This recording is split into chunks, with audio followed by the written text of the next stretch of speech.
Hey everyone, Dr. Shaikh here from the Dentalist, and this is part 2 of our chapter 13 on denture-based polymers.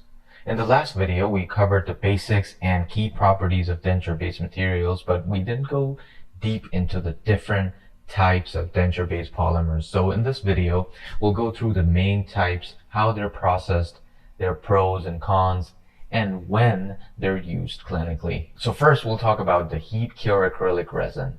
This is the gold standard for denture bases.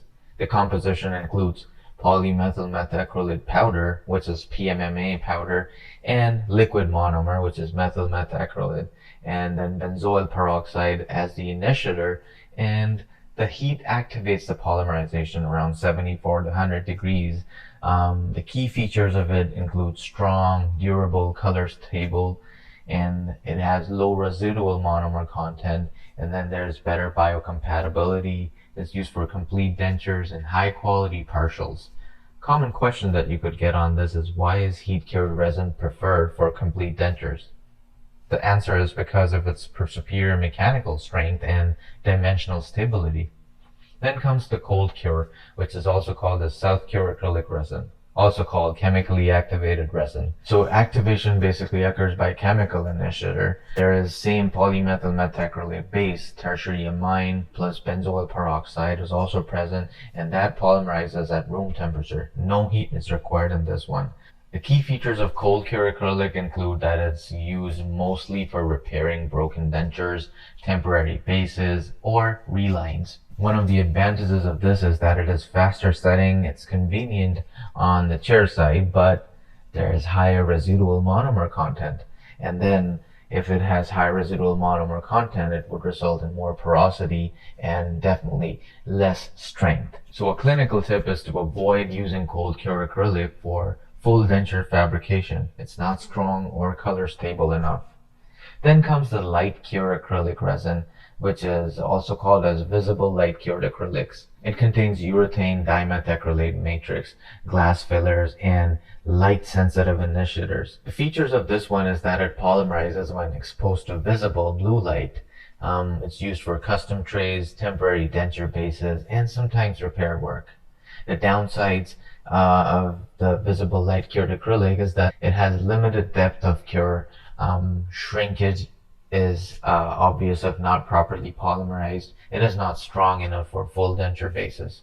Then comes the microwave cured acrylics.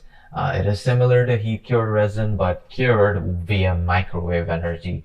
It has faster curing time, fewer internal stresses, but still it's not widely used in all labs. Then comes injection molded type of resin. It is basically a high pressure injection of heat cured resin into a mold, used for mostly flexible dentures like Valplast or high precision fit. The advantages are better adaptation to undercuts, fewer voids, good for patients with allergies to PMMA when using alternate materials.